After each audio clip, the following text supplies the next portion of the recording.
Hello, everybody, and welcome to the next episode of the Humanizing Procurement series. We started the series in order to focus on the human aspect of what it means to buy things strategically. And I'm really excited about the session today. Today, in my opinion, we have one of the most critical topics when it comes to strategic procurement, and that is relationship building. Personally, I would not be in this job if it involved me staring at spreadsheets day in and day out, and I had no human interaction. A big part of being in procurement is how well can you form these relationships with people? How well can you get your influence across? And how much of an impact do you have on the decisions made by the company? All of that is connected to forming those relationship properly. If you want to do procurement well, if you want to go beyond the transactional, this is the session for you. We have Ike Lowry here, who is going to introduce himself in a second, but I've known Ike for a few years now, and we first met in Vegas, of all places, but I promise we weren't there to gamble. We were actually there for the ISM World Conference Right. and had an amazing time, many great sessions at ISM World 2024, and saw each other again at ISM World 2025.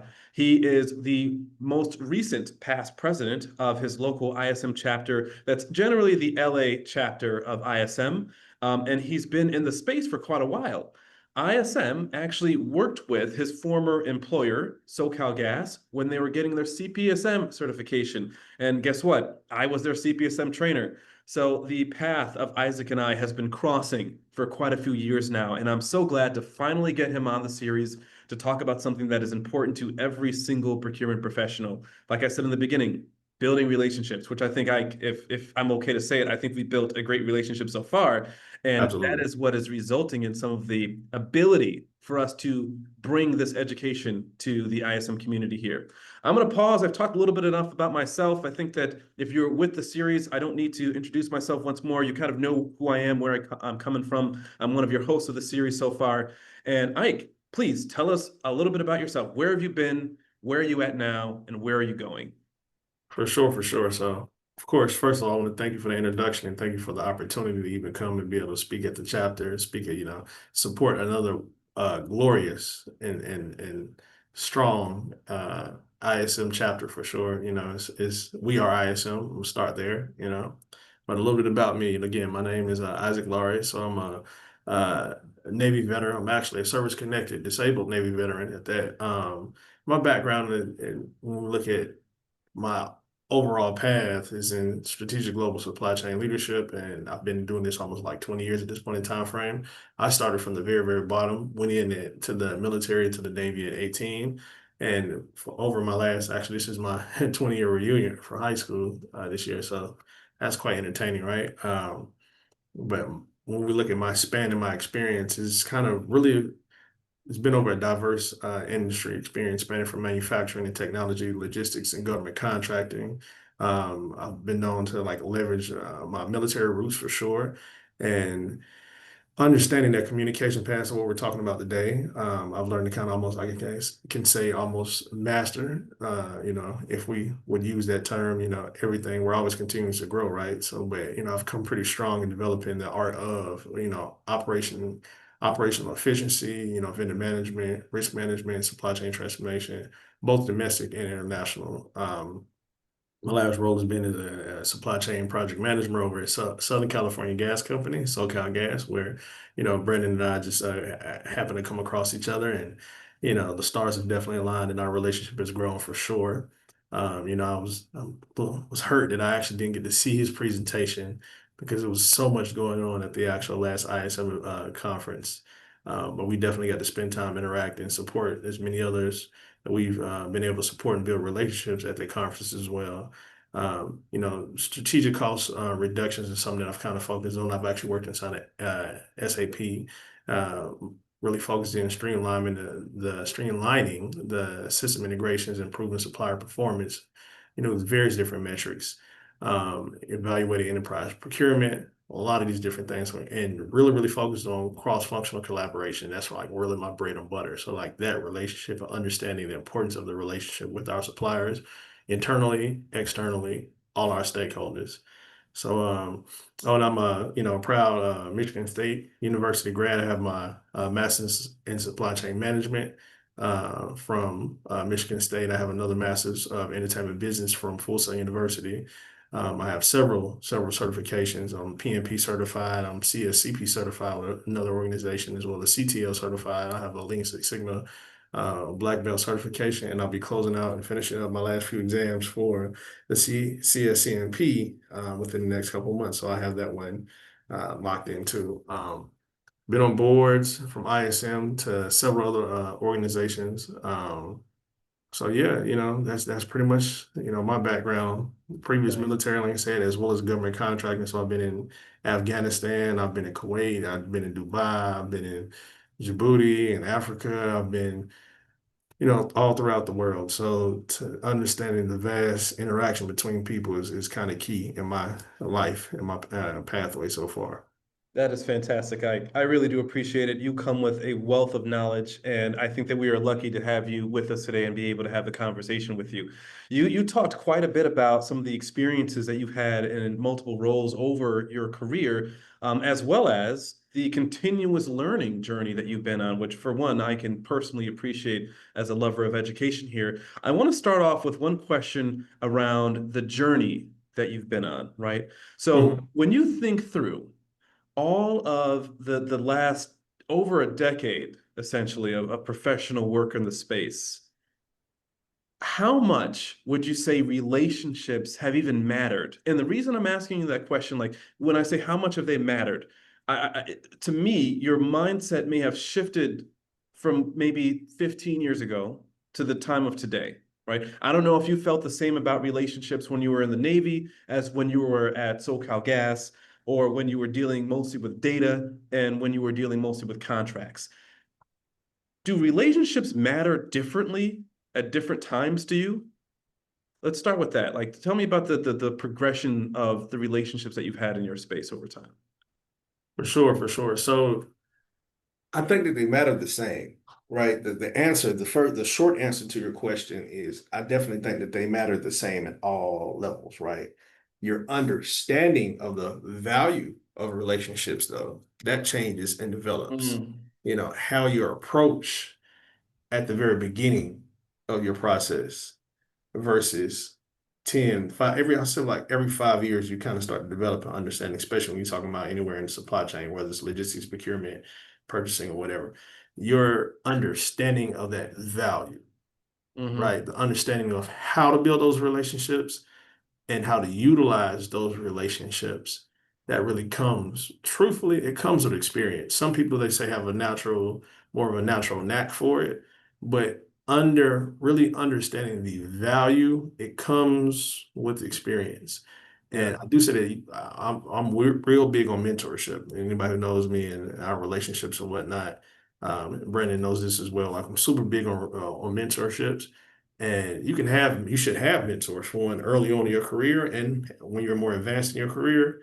But even the information they guide and give you with, which is a relationship, the more experience that you get, even if early on having those mentors that kind of explain to you, hey, this is how important that relationship is, this is how you utilize it, it gives you guidance. But the more you do it, the better you become Better at you. it and the more you understand, because the unique situations that are created through those various different relationships are what gives you that experience and allows you to understand, oh, maybe I'll take this approach and how to actually drive the car. Just like driving a car.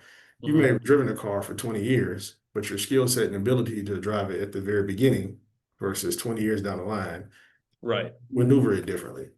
So pretty much part of what you're saying is over the vast span of years of experience that you have working in these different businesses, relationships have always mattered, but what's developed for you is how you view those relationships. And when you said that, it reminded me of a story of when I first got into procurement, right? And this is 2012. And the reason I'm telling you the story is going to lead up to my second question here. I had a mindset at the time when I first stepped into my first procurement corporate role that there were so many people working here. I worked at Allstate in the very beginning, and Allstate's a very big company. I felt that there were so many people. The people don't matter, the roles do. And I remember my Mhm. supervisor at the time, her telling me, hey, this is the guy that's in this role. You'll have to talk to him about getting approval for XYZ. This person's in this role. He'll give you the strategy for this piece. And I remember listening to her, and it was all this jumbled mess to me. It was names that didn't matter. I only cared about the role.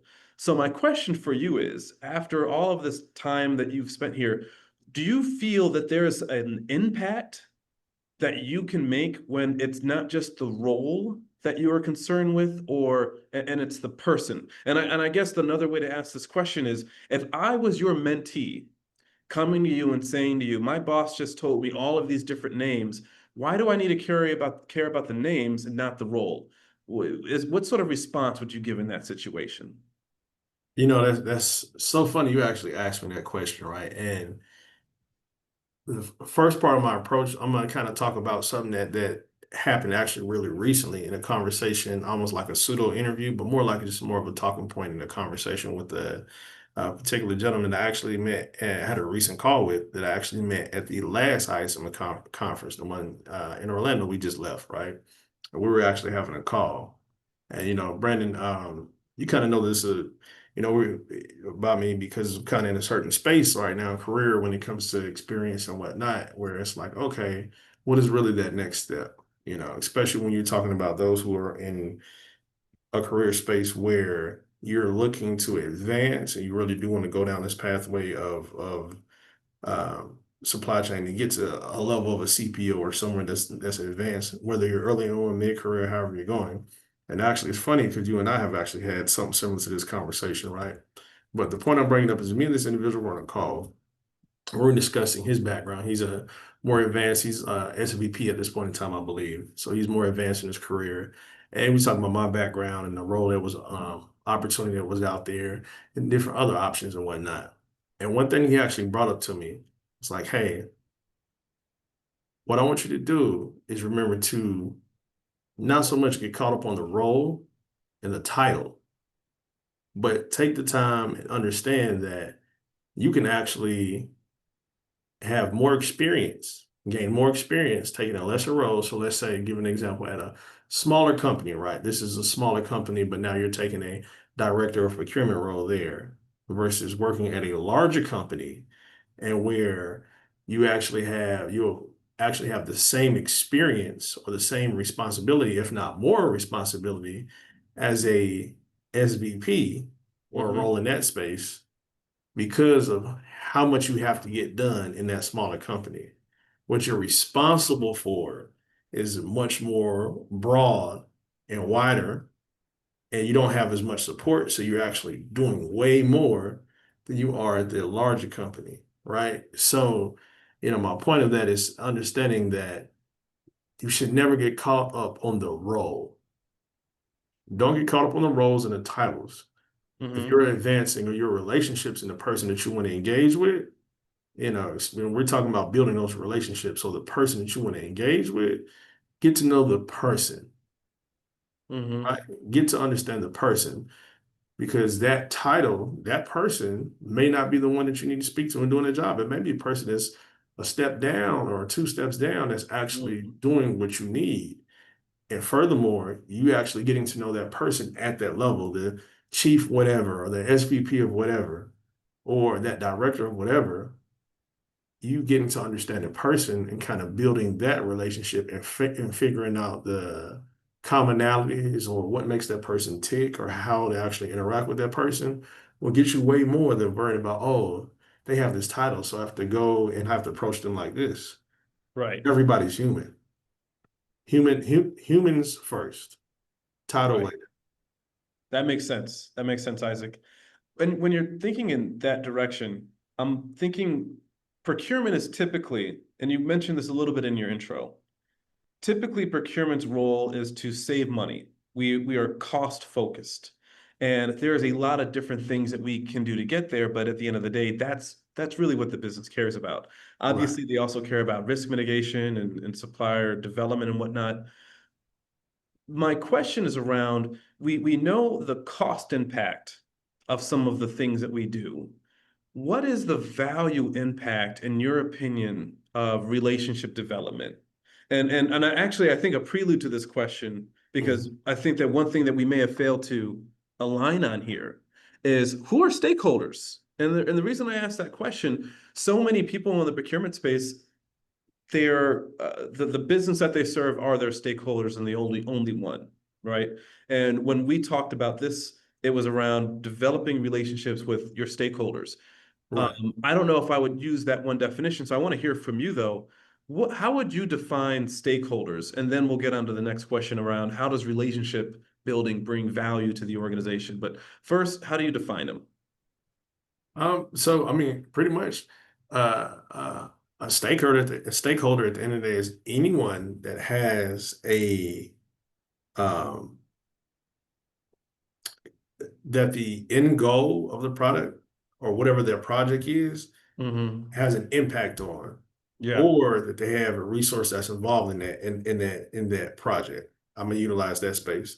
So yes, you have your internal stakeholders, right? You have engineering, you have anybody that's involved with it, whether it's the finance department. For 9 times out of 10, everybody in all aspects of it, right? And especially in this age that we have to do when you're talking about procurement, you do need to understand for sure that finance, accounting, usually engineering, Hmm. quality, the executives, all the executives, uh, all pretty much are going to be stakeholders, right? Right. But I But think you also think put it about, very well before, because I think the key thing that you said in there, anybody impacted by the decision that you might make during this project, yes, this is right? anybody, And anybody. I think that, So, that's kind of going to then be different for every organization, but I think that you're exactly right. You need, and then you gave the examples of it's not just going to be that core group, but please go on. I didn't mean to interrupt you. oh no, no, I'm glad you made this state because that's also the impact, right? So what we must understand too, and especially when you're looking at the business, right? This is a business that we're understanding, right? So one of the things when you're talking about procurement supply chain, that's it's wonderful that we talk about procurement and supply chain and we have all these keywords and whatnot. But truthfully, when you talk about procurement, supply chain, logistics, anything in the space that we do, good people that work in this space, good people that are really successful in this space, you're business people before Hmm. anything. So you must understand about business, right? What are the drivers in business? How to communicate in business? Like what factors come into play with this, right? So understanding that, what is the driver for your corporation? Mm, What are those key drivers?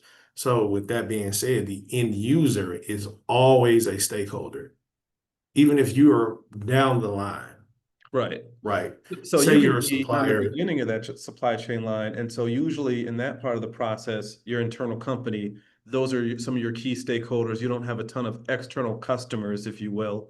But right? you're saying that if you're a little bit closer to that end state, that you could be in a procurement situation where you're producing or you're impacting the customer of the company and in some turns, the suppliers of the company. So from this point of view, suppliers, customers, internal business units, finance, and other support groups can technically then all be considered those stakeholders.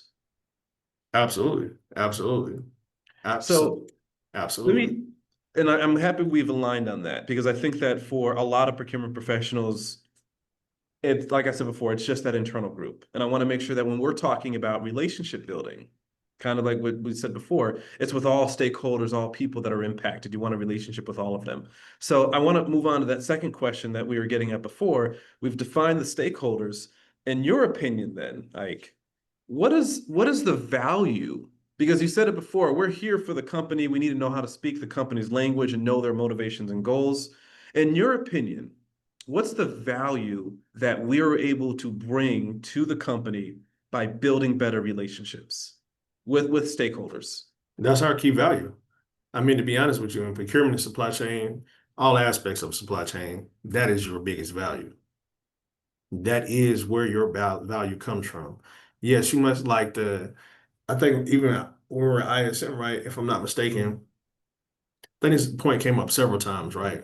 So on paper, to get into the door, the space that we sit now, we are in 2025 currently. So for whether this is a year or whatnot later, years later. Understand right now we're in 2025. We're at a pivotal time frame. This is post-pandemic.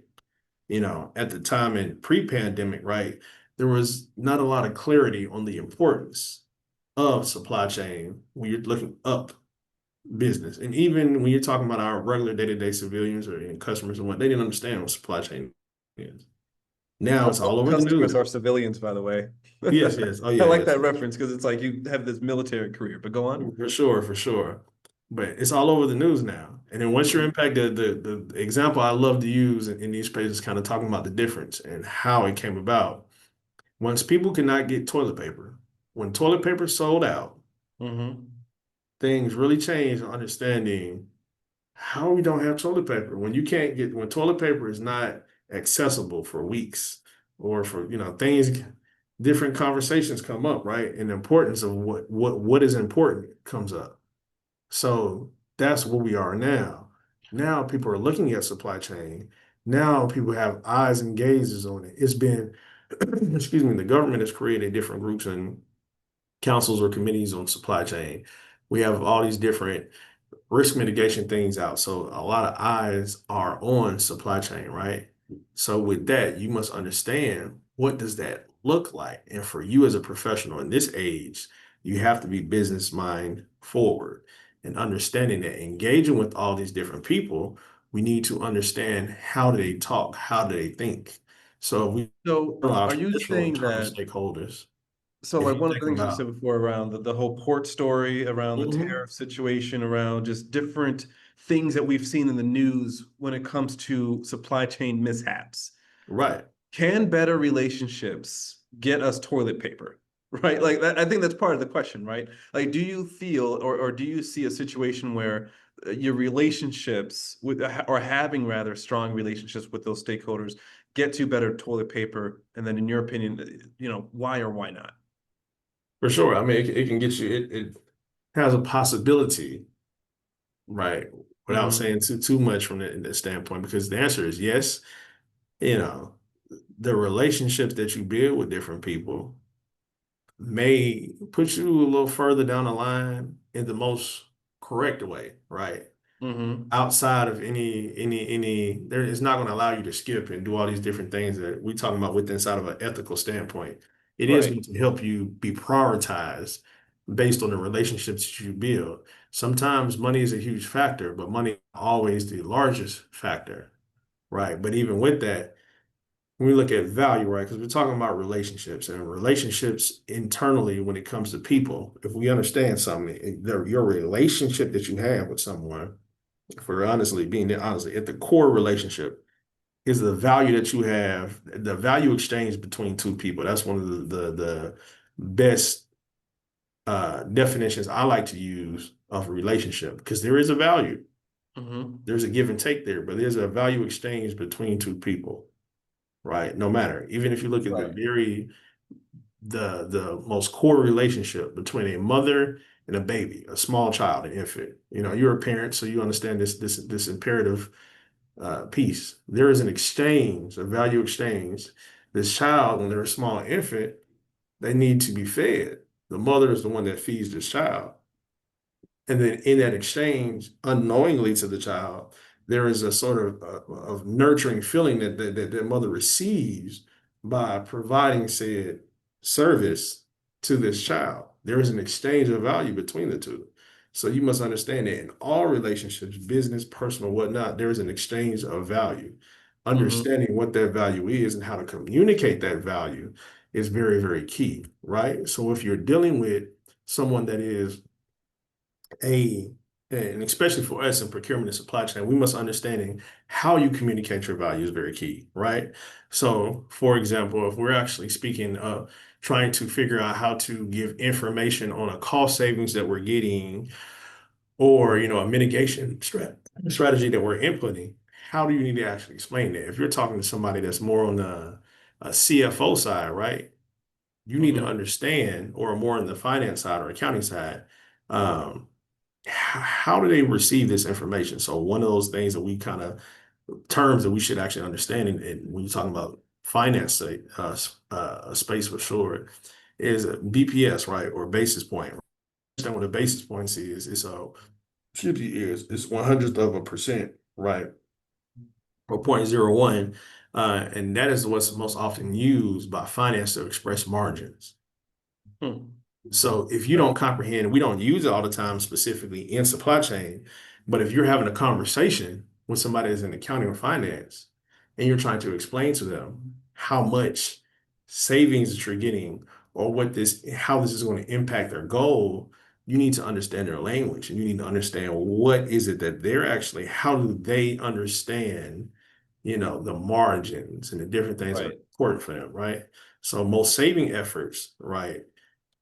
When we're communicating cost savings, that's always a traditional one. There's so much more value now because we're more of a value generating thing, but cost savings was one that's traditionally pushed for, right?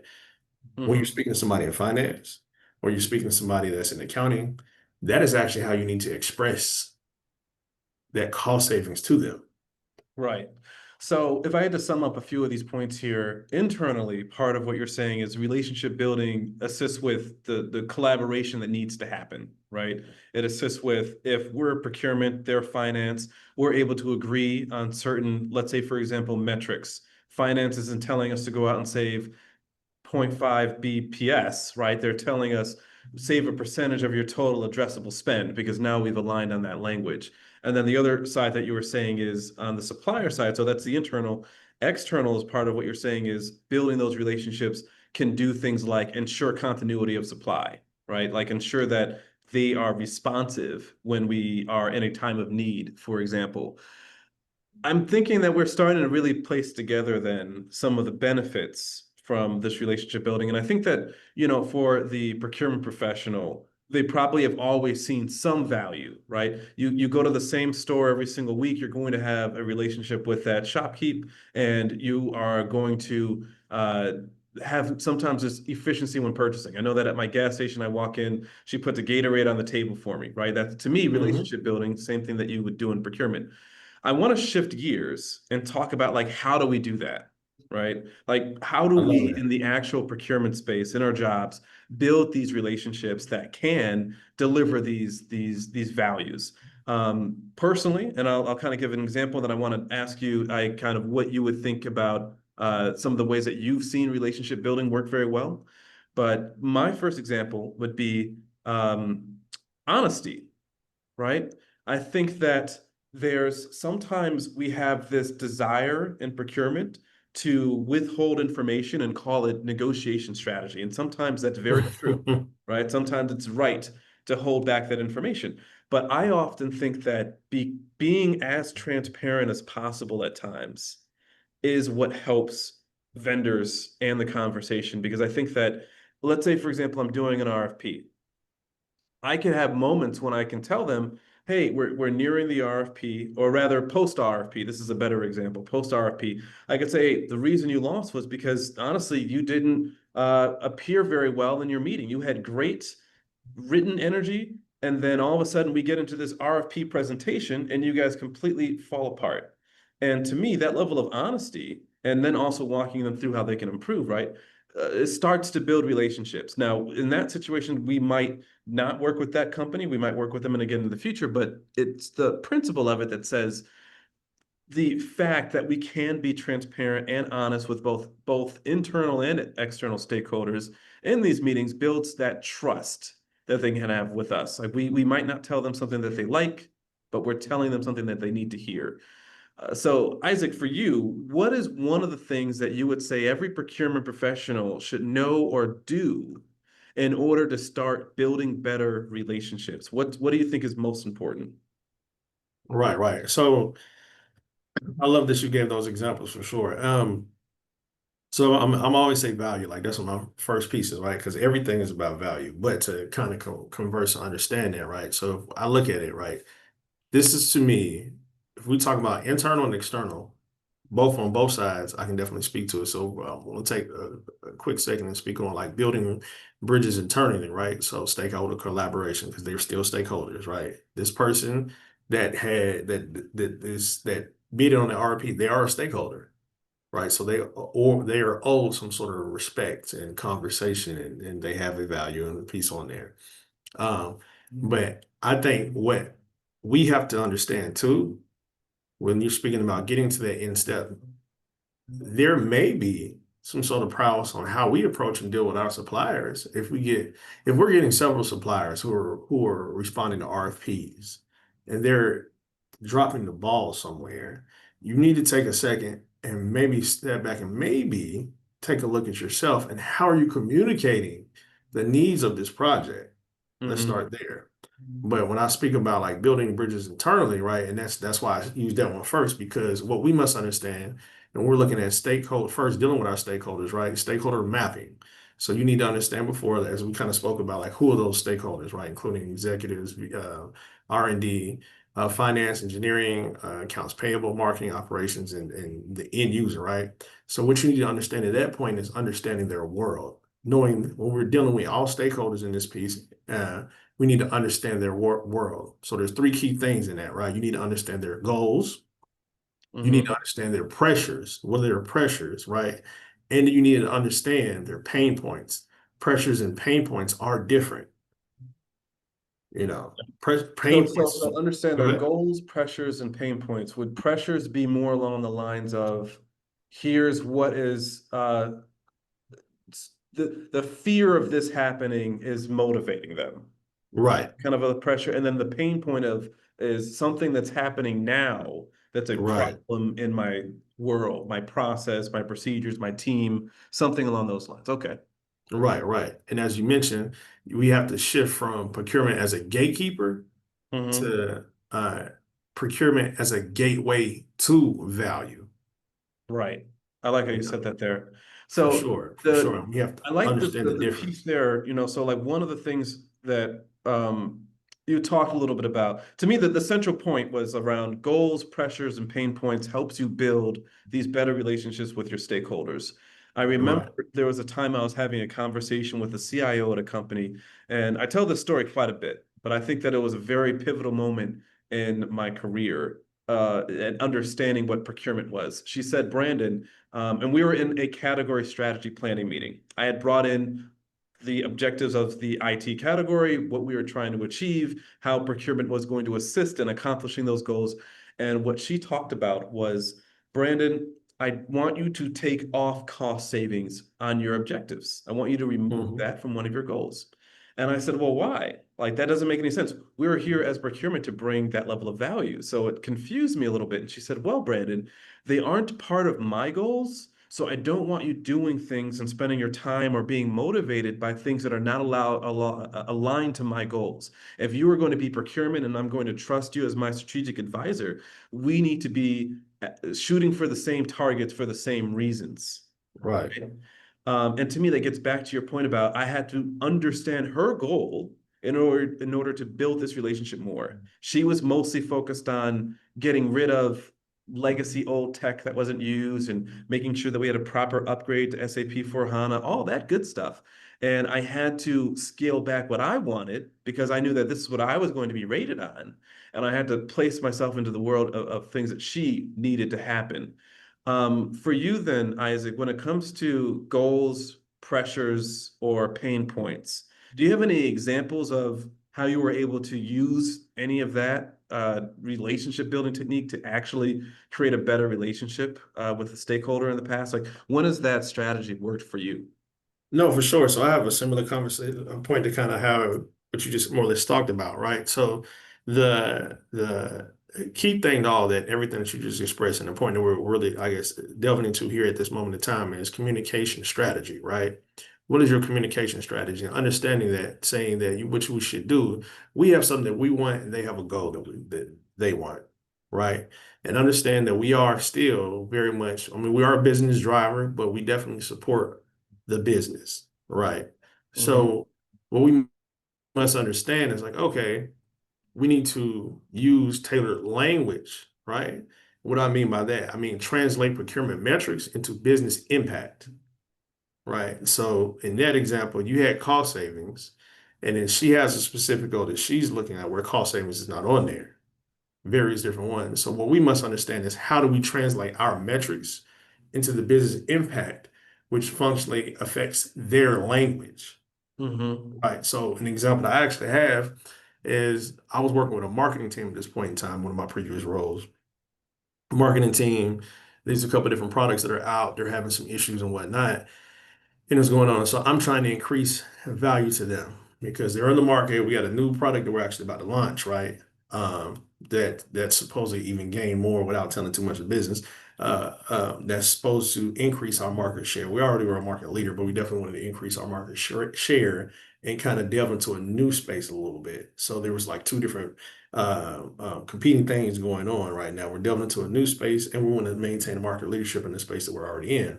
So one of the things that we're actually going that was going on at that moment in time frame on one of the commodities that we're developing, so we're having some problems right at that point in time frame. So developing and whatnot, and it was really a situation where I'm going back and forth with engineering and quality right now, and they're having some defect issues with our suppliers. Right. And even we've given the various different examples since we had a few Chinese suppliers, a couple of different people in Indonesia and whatnot. But the excuse me, the samples that were coming back were still not hitting the mark. You know, Mm-hmm. we're working with engineering and whatnot. And so my conversation I'm having at that point in time frame with marketing was about the parts per ppm, parts per million defects, right? They didn't care about that. They had, this came up at a point in time that somebody sat me down kind of like that with that you mentioned, like, I don't care about that.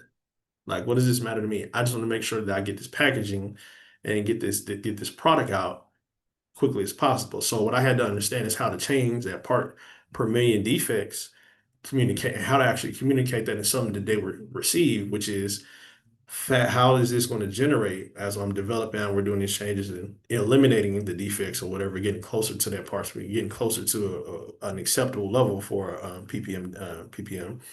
Um, how is this going to affect you? And what I understood was let me actually communicate it in faster packaging changes for them. Once I did that, that conversation switched, Mm-hmm. right? And through doing that, they felt more comfortable because oh, now I understand what you're saying. Now I get what you're saying. And even with that, right? One of the things that I was actually able to do in that space is I was able to build credibility with them Mm-hmm. because our first interaction, this is a new product and I haven't dealt with them before. That's why I didn't mention this marketing team was a newer team. I hadn't dealt with them before. So I had no credibility coming into the door with them, Right. right? They saw at this point in time, this was some years ago. So this kid that was very ambitious and, he was want to get out here and jump. So you had some, oh, okay, I like this kid, but is he going to be too ambitious? And are we going to Right. focus in? So there was that conversation. They said, they're like, hey, that's not important to us. These are our goals and our metrics. This is what's going on. That's going to help us. We're marketing. We need to get this product out so the business Mm-hmm. can make money, right? Because we got to make Yeah. sure sales and all these other things are going on. So once I understood that, and I knew and then this is again stakeholder management, right? So I'm working with another group of stakeholders, quality engineering, and we're talking about parts per million defects. So I'm trying to communicate the same importance of this over to this other stakeholder that has completely different communication, completely different values, completely different groups, right? I had to understand how to change that metric essentially and communicate that in such a way or translate, like I said, translate those procurement metrics or the metrics that Right. was given, right? And to business impact for them. Once I did that, the conversation shifted, the comfortability shifted, the Right. communication shifted, everything changed. And to me, part of when you were saying that story there, it reminds me of the story that I just gave. And I wish at that moment then I responded differently. And let me Right. tell you kind of what you said inspired me to then rethink this situation. Imagine I'm in front of the CIO and I'm presenting the procurement goals and whatnot, and she says simply, "We don't have savings goals in IT, and I don't want you to have them in procurement. Here's what I'm trying to do." Part of what you would then inspire me to say is something along the lines of walk me through exactly what you're trying to do, and I'll show you how we can build these goals together so that we can still achieve our procurement goals and you can achieve yours. And the way that I would then put that is by saying one of your goals is to offload all of this old legacy software and tech, right? Like I said that in the beginning. that becomes our cost savings goal. However much we can get rid of, we are going to then save the company by that much money by having and ensuring that there's something in place that's replacing it, that the need is no longer there, reducing the number of licenses or whatever needs to happen, we'll call that savings. The next thing that she said was she was concerned about in implementing SAP for HANA, right? That becomes our cost avoidance, right? That then says, now you're doing all of this new stuff where we don't have any sort of benchmarked spend for, so we can't save any money there. However, we can do cost avoidance by every time you guys get a new bid in procurement, we're going to step in and avoid about 15% or so on average of all of your major expenditures. I feel like, kind of based on your story, that for me would have been a much more strategic and much more of an advisory style approach than me simply saying, all right, we as procurement will serve you, the stakeholder, and we'll adjust our goals accordingly. Or what really happened at the time is I took her goals and I went back to my leader in procurement and said, I'm just going to add these on the goals that I already had, right? I didn't want to create anything like that was substantially different than that set. But I think part of what you're saying is procurement professionals remain flexible. We learn about our stakeholders' goals and pain points and pressures. We use that to adjust ours so that then we are on the same page for how we're going to tackle the work that needs to be done. We'll have the same general motivations and targets for the projects that we are collaborating across. Does that sound about right? Am I on that on point, or do you feel like Yeah, I? you're spot on. You're spot on, brother. You're definitely spot on. That's a big key. So if we have these various different goals, because our goals they're the same, but they change, but they're overarching. A lot of those are Yeah. overarching the same, especially in the spaces that we sit in. You have the cost savings and whatnot, that you're going to get. We'll just stick on cost savings for the sake of to remain on the Well, topic standpoint, actually, right? Isaac, so we have about 13 minutes, and I have a Right, right. last section of questions that I want to make sure we cover. Um, the first one of this final piece, and then also, if we have anybody in the chat or in the audience that has questions at this time, please feel free to chime in. I'll make sure to get to your questions, read them through, and then make sure that you're participating. So, Isaac, we talked about internal stakeholders. We've talked about where the value is that we can bring by developing those relationships, and even how we can adjust our own behaviors to improve the value of those relationships. But what about on the external side? We Right, hinted right. at it before, with kind of proving that a good relationship can help you get toilet paper in a time of need, right? But how do we do that, right? How, in your opinion, do we develop relationships with our supplier better?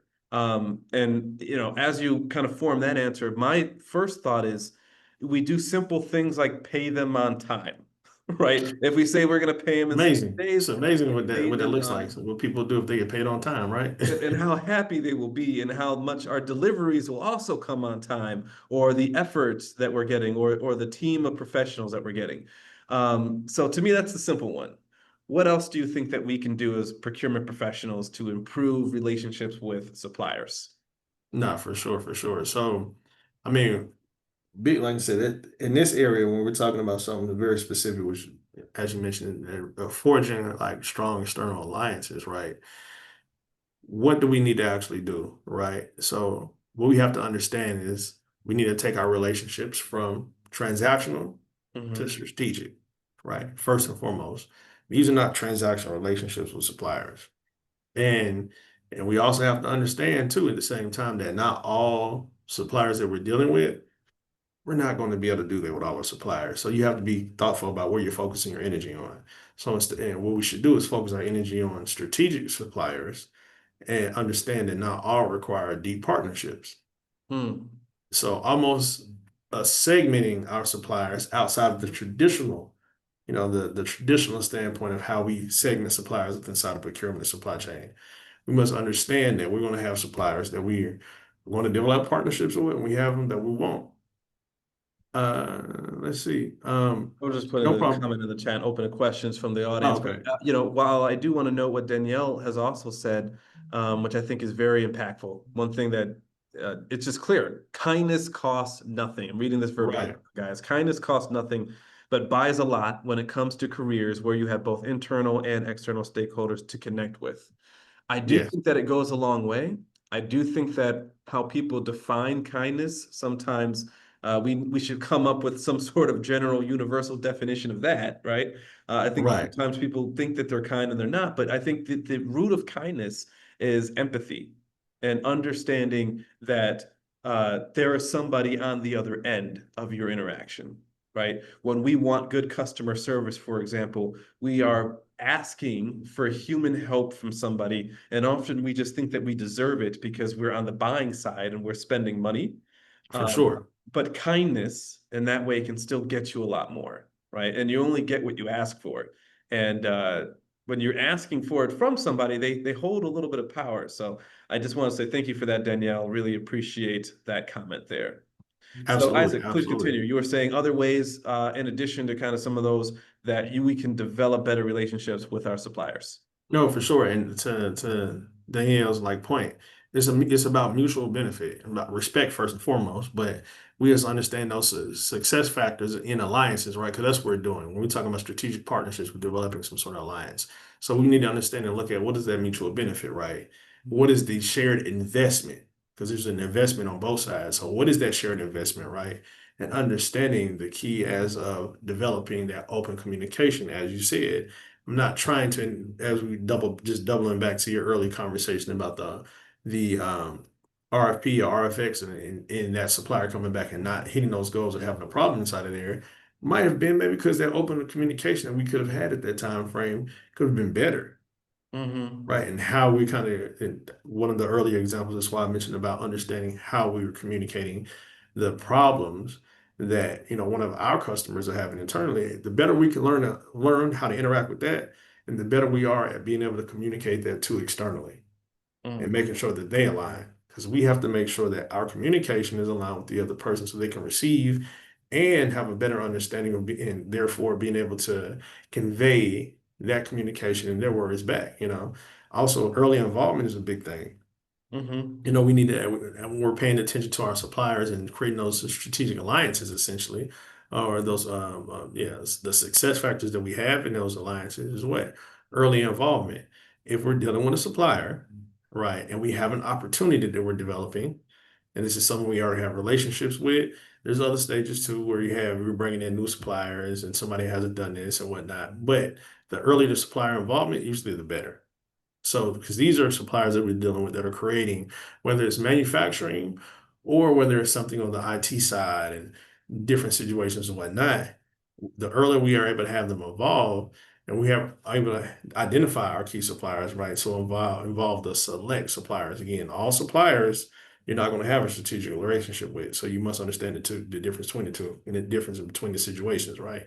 So with those selected suppliers, the earlier we are to have them involved in the product or the service Mm-hmm. development process, this is better in a situation where we can then leverage their expertise and their experience for different things like product design, material selection, and process efficiency, and the overall customer satisfaction, right? Because these are the areas that we're supporting on our end. That's going to help us be better. And of course, it's Right. going to turn around. It's going to lead to a faster and more effective cost efficiency in the product rollouts, in that So space. part of what I'm hearing here, if I had to break it down, would be focus on being transparent with your suppliers about your current business state, right? Making sure that they understand what pain points you're going through, what you're trying to do in terms of your strategic direction. So not keeping the doors closed when it comes to business development opportunities. And the second one is then opening those doors when the opportunity for them to collaborate on product development or changes arises. So I think I actually have a quick example of that. I was working for a tech company and they had a supplier that was also a customer of theirs. And when that happens, they call those relationships for them strategic alliances, right? We're both buying from each other. We're both providing a service and whatnot. You guys are helping us grow. We're helping you grow type of situation. And when they were developing a new security application, they said, all right, we're going to actually bring our supplier into that conversation, have them in our blueprint and planning meetings so that we can ensure that, well, one, after this is produced, that it works with their product well, right? It's almost like this joint venture style opportunity, but it's really kind of like exactly what you said, like it's just early supplier involvement because we're Right. sharing some level of expertise. Absolutely. Absolutely. And I think once we understand those things, it really opens up a lot. It really, really opens up a lot. So then you have different benefits at that point in time. I know we got like 5 minutes left, but there's Mhm. different benefits at that point in time to open up. So we can then start to really utilize the innovations that suppliers are able to have, and then get that early, cost savings, or that saves time and reduces design efficiencies. Right. You can talk about, like, Walmart and the point of sale data that they have. Mhm. You know, for those who are about 20, well, I mean, those who have 20, like myself, I remember, like I said, this is my 20-year reunion. I remember Mhm. Walmart was a very different experience years ago. Yeah, Years ago. It was a very, very, I graduated in 2005. Going to Walmart and being able to purchase goods at that point in time was a very different experience. yeah, Right. definitely. Access to those things. But what is allowed, again, since we only have a few minutes left, without going into super detail, the changes in that, but what is allowed that situation to happen, and complete change to happen, to allow Walmart to still be in existence when you have the Amazons, and you still have Exactly. Target, and you had All all that these different innovation. businesses that were around that are no more, aren't here anymore, right? Exactly. So Because of their point of sale supplier data. relationships and collaboration then equals innovation in many Yeah, ways. yeah. And they did Um, that by partnering with their suppliers and understanding what they needed, and yeah. doing all the things that we're talking about for sure. So one final question, somewhat following up on the supplier relationship building, and this will be the last question, everybody, unless we throw something in the chat, but we only have about 3 minutes left, Ike, right? So the question is, for you, what does supplier development look like, right? So we talked about building those relationships with them, and then there are times when we've mentioned how we could assist in their Right. ability to work with us, whether that's having talks with them after RFPs, or whatever it is. What does it look like for you, supplier development? Man. You know, I was having this conversation with several different people, right? So I think supplier development has actually kind of changed. So when we look at supplier development, it's not just our traditional thought paths. It's more of supplier development and certifications now. So we need to systematically improve the supplier's capabilities, right? Through certifications and procedures, right, and ongoing development programs. And I'm gonna go ahead and bring in a nice little ISM piece. We are doing this for ISM, right? So we actually have, with inside of ISM, various different tools and metrics and programs and things designed to help out our suppliers. So we need to understand, with our supplier base, developing them, use what we have in front of us. We have organizations like ISM who have meticulously developed out different programs, and years of different industries, different segments, what is involved in how to develop those different things out. Incorporate this information, incorporate these opportunities, incorporate different individuals like Brandon, who's a wonderful instructor for sure. And myself, once I get there, once you be able to bring these places in, that's really gonna level your suppliers up. Nice, nice. Well, thank you very much for that, Isaac. We are out of time for today. Really do appreciate you coming in and talking to us about the supplier development and how the relationship building can really bring a lot of value to the organization. It's a part of our responsibilities. We'd like to spend these hours sometimes just reminding ourselves and refreshing on some of the education that's out there. So thank you very much for the time, and hopefully we'll have you on again sometime. And those for you that are in the audience, thank you for watching, and we'll leave a comment. Let us know if there's other thoughts around this topic. So thank you all. Appreciate it. Absolutely. Thank you. Thank you for having me.